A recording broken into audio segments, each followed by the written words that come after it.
السلام عليكم ورحمة الله وبركاته. لو أول مرة تشوفوا قناتي ما تنسوش تشتركوا في القناة وتفعلوا زر الجرس وما تنسوش اللايك والشير.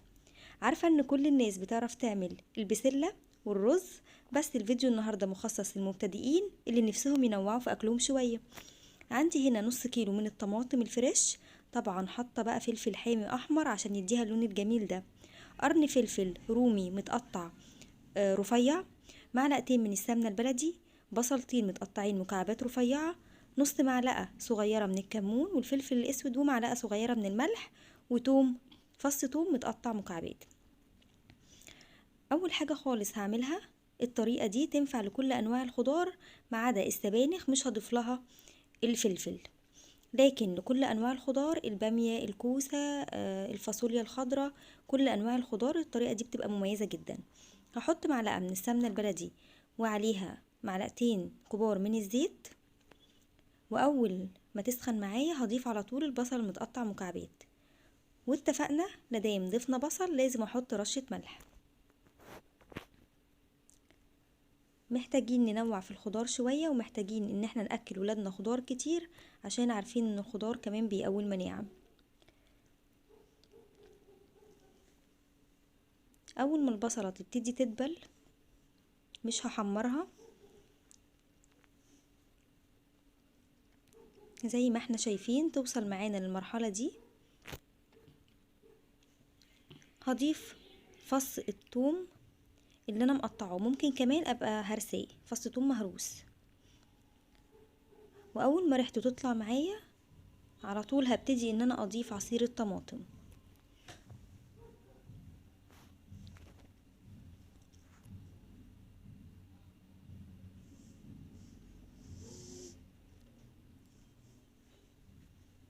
تمام، هنا اللون ده اللي انا عايزاه في البصل.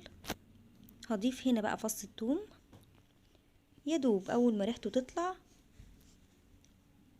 تقلبتين بالظبط، وهضيف عليه عصير الطماطم. لكيلو البسلة عاملة تقريبا نص كيلو من الطماطم.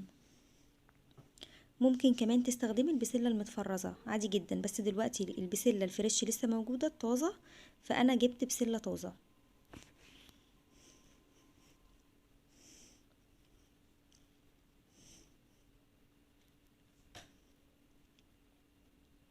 كده تمام. هضيف عصير الطماطم،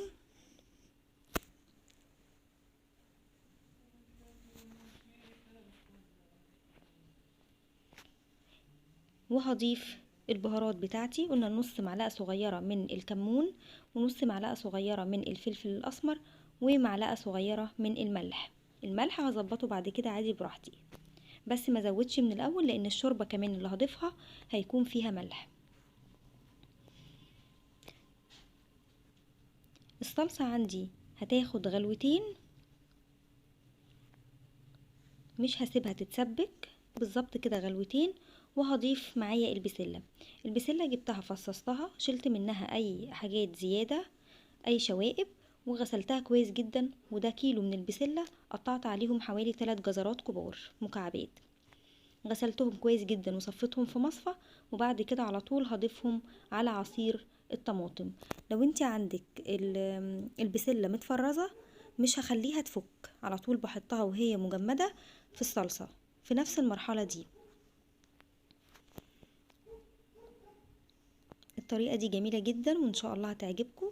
ممكن تعملوا الطريقة دي لكل انواع الخضار، بس الفلفل ما بينضافش للسبانخ، ممكن اضيفه على كل الاضافات التانية لكن السبانخ لا.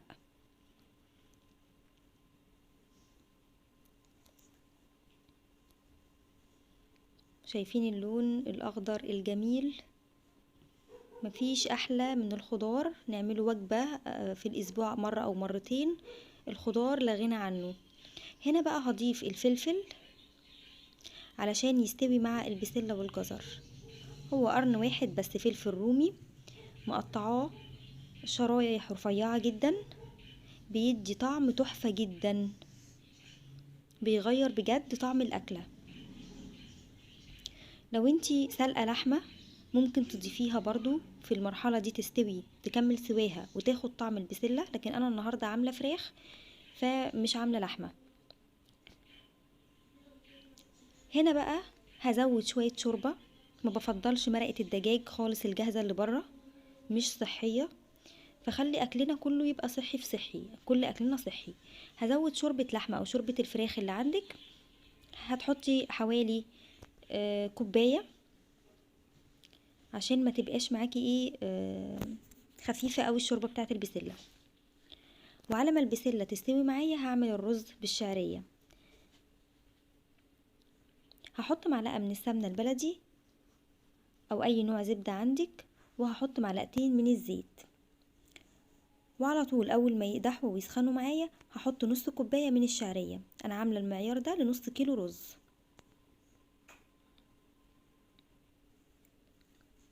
اول ما الشعرية تتحمر، بصوا هنا بقى هبص على البسلة لسه شوية، هخلي بقى الشعرية تتحمر معايا. اول ما تيجي للون الذهبي الجميل اللي احنا طبعا كلنا عارفينه، بس تركزي معايا عشان الرز بتاعك يطلع بيلمع ومفلفل وجميل. اسمعي الفيديو للاخر وشوفي بقى تركاته اللي يخليه فعلا ناجح معاكي.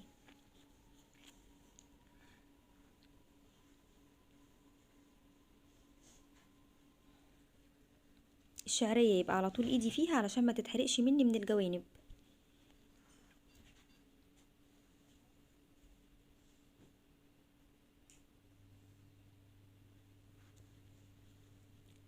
تمام كده، كده قربت خالص على اللون اللي احنا عايزينه. زي ما احنا شايفين اللون الذهبي الجميل ده.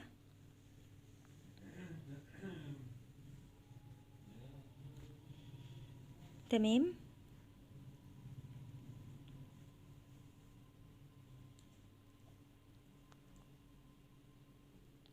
أكلة بسيطة جدا ومغذية جدا وفيها فيتامينات عالية جدا، وما خدتش مننا حاجة. على ما عملنا حطينا البسلة كان الرز خلاص بنعمله كله في نفس الوقت، ان شاء الله الأكلة كلها تخلص مع بعضها. كده الشعرية شايفين اللون الذهبي الجميل ده كده تمام. هبدأ بقى ان انا اضيف نص كيلو من الرز المغسول، الرز المصري العادي، غسلاه طبعا كويس جدا. ضفته هنا على الشعرية وهقلب بقى كويس، وهحط معلقة كبيرة من الملح. وقلنا الملح تقدري تظبطيه براحتك. بعد كده هضيف المية لكل كوباية رز، حوالي كوباية وربع او كوباية ونص من المية حسب نوع الرز، نحط مية مغلية. كده تمام. بصوا الرز برضو باين ازاي، بحط المعلقة الرز بيبان معايا. هبص على البسلة كده تمام. على ما الرز يخلص سوا ان شاء الله البسلة هتكون كمان استوت. هبص بقى على الرز اول ما يتشرب يدوب ياخد غلوتين 3، ومش هستنى ان هو ينشف من ميته وبعد كده اوطي عليه، لا، في المرحلة دي وهو لسه فيه شوية مية كده هقوم مهدية عليه على اقل درجة علشان يطلع مفلفل وسواه كله مظبوط. كده وطيت عليه النار على اقل درجة خالص، وهسيبه يستوي براحته. بعد 5 دقايق بالظبط، والرز ما بياخدش اي وقت، شايفين كده. في المرحلة دي مش بفضل بقى اقلب فيه كل شوية، لا، انا بقلب بس كده خلاص من على الوش. انا ضامنه خلاص تمام، النار هاديه جدا ان شاء الله مش هيلزق معايا من تحت وهيبقى ناجح معايا. وهنا كمان البسله خلاص يعتبر دخلت معايا خلاص في السوا. 5 دقايق بالظبط ان شاء الله وتكون جاهزه. وما ننساش لو عندك لحمه هتحطيها مع البسله او زي ما بتحبي انك تقدميها. هنا الرز خلاص كده جاهز معايا، شايفين اللمعه بتاعته. طبعا عشان برضو السمنه حاطه كميه مناسبه، والزيت بتاعي، وكمان سواه كويس جدا. والبسله كده تمام استوت، وريحتها بقى ما اقولكوش جميله ازاي. هبتدي بقى ان انا اغرف الطبق بتاعي. وجبه صحيه جدا ومغذيه وسريعه، حلوه جدا برضو للاطفال ان هم يستفيدوا من الخضار. هنا غرفت الرز، هحط بقى في نفس الطبق دوت كده كميه من الخضار. احط بقى البسله بتاعتي الجميله دي، وانا عاملة النهاردة بقى فراخ بخلطة كده كريسبي جميلة جدا. هحط قطعة كده منها، وبألف هنا وشفا. ان شاء الله تكون الاكلة دي فادتكم وعجبتكم، وان شاء الله تجربوها وتقولوا لي رأيكم في الكومنتات. والسلام عليكم ورحمة الله وبركاته.